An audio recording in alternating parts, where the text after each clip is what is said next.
नमस्कार, मैं के हिंदी चैनल में आपका स्वागत है। मैं हूं सोहनलाल शर्मा।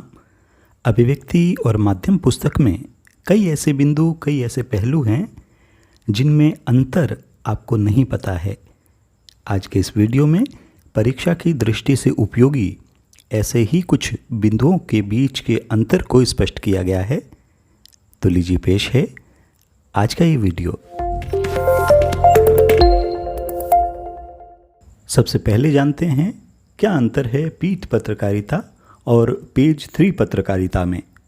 तो पीठ पत्रकारिता में सनसनी फैलाने के लिए अफवाहों, व्यक्तिगत आरोप प्रत्यारोपों, भंडाफोड़ आदि को प्रकाशित किया जाता है, जबकि पेज 3 पत्रकारिता में फैशन, अमीरों की पार्टियों, महफिलों व प्रसिद्ध लोगों के निजी जीवन के बारे में लिखा जाता है। क्या अंतर है विश्लेषणात्मक रिपोर्ट और विवरणात्मक रिपोर्ट में?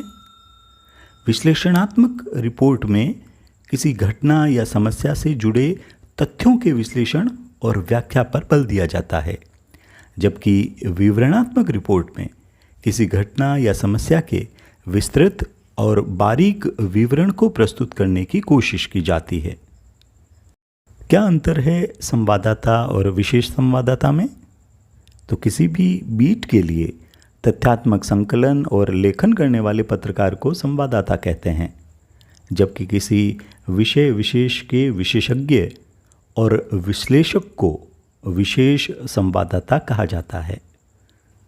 क्या अंतर है पत्रकारीय लेखन और साहित्यिक सृजनात्मक लेखन में? तो पत्रकारीय लेखन में पत्रकार पाठकों, दर्शकों व श्रोताओं तक सूचनाएं पहुंचाने के लिए लेखन के विभिन्न रूपों का इस्तेमाल करते हैं, जिनका संबंध तथ्यों और विचारों से होता है, जबकि साहित्यिक सृजनात्मक लेखन में चिंतन के जरिए कविता, कहानी, उपन्यास आदि नई रचना का उद्भव होता है और जिसका संबंध भावों और कल्पना से होता है। अगला बिंदु, क्या अंतर है पूर्णकालिक पत्रकार, अंशकालिक पत्रकार और स्वतंत्र पत्रकार में? तो पूर्णकालिक पत्रकार किसी समाचार संगठन में काम करने वाला नियमित वेतनभोगी कर्मचारी होता है, जबकि अंशकालिक पत्रकार, जिसे स्ट्रिंगर भी कहते हैं, किसी समाचार संगठन के लिए एक निश्चित मानदेय पर काम करने वाला पत्रकार होता है। और जो तीसरा प्रकार है स्वतंत्र पत्रकार, जिसे फ्रीलांसर भी कहा जाता है, उसका संबंध किसी खास अखबार से नहीं होता है, बल्कि वह भुगतान के आधार पर अलग अलग अखबारों के लिए लिखता है। अगला बिंदु, क्या अंतर है आलेख और फीचर में? तो आलेख गहन अध्ययन पर आधारित प्रामाणिक लेखन है, जबकि फीचर पाठकों की रुचि के अनुरूप किसी घटना या विषय की तथ्यपूर्ण रोचक प्रस्तुति है।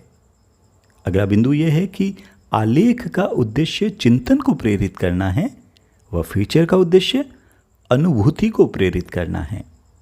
और तीसरा जो अंतर है वो ये कि आलेख एक गंभीर और उच्च स्तरीय गद्य रचना है, जबकि फीचर एक गद्य गीत है। अगला बिंदु, खोजपरक पत्रकारिता और वॉचडॉग पत्रकारिता में क्या अंतर है? तो वह पत्रकारिता जो भ्रष्टाचार, अनियमितता, गड़बड़ी आदि को उजागर करती है खोजपरक पत्रकारिता कहलाती है, और वह पत्रकारिता जो सरकार के कामकाज पर निगाह रखती है तथा भ्रष्टाचार का पर्दाफाश करती है वॉचडॉग पत्रकारिता कहलाती है। क्या अंतर है कहानी और नाटक में? जहां कहानी का संबंध लेखक और पाठक से जुड़ता है, वहीं नाटक लेखक, निर्देशक, पात्र, दर्शक, श्रोता तथा अन्य लोगों को एक दूसरे से जोड़ता है। कहानी कही जाती है या पढ़ी जाती है, जबकि नाटक मंच पर प्रस्तुत किया जाता है और नाटक को मंच पर अभिनेता अभिनय द्वारा प्रस्तुत करते हैं। मंच सज्जा होती है, संगीत होता है और साथ में प्रकाश व्यवस्था होती है। क्या अंतर है फीचर और समाचार में? तो समाचार में रिपोर्टर को अपने विचारों को रखने की स्वतंत्रता नहीं होती, जबकि फीचर में लेखक को अपनी राय, दृष्टिकोण और भावनाओं को जाहिर करने का अवसर होता है। समाचार उल्टा पिरामिड शैली में लिखे जाते हैं, जबकि फीचर लेखन की कोई सुनिश्चित शैली नहीं होती। और तीसरा बिंदु यह है कि फीचर में समाचारों की तरह शब्दों की सीमा नहीं होती। आमतौर पर फीचर समाचार रिपोर्ट से बड़े होते हैं और पत्र पत्रिकाओं में प्रायः 250 शब्दों से लेकर 2000 शब्दों तक के फीचर छपते हैं। क्या अंतर है खोजी रिपोर्ट और इन डेप्थ रिपोर्ट में? तो खोजी रिपोर्ट, जिसे इन्वेस्टिगेटिव रिपोर्ट कहते हैं, इसमें रिपोर्टर मौलिक शोध और छानबीन के जरिए ऐसी सूचनाएं व तथ्य सामने लाता है जो सार्वजनिक तौर पर पहले से उपलब्ध नहीं थी।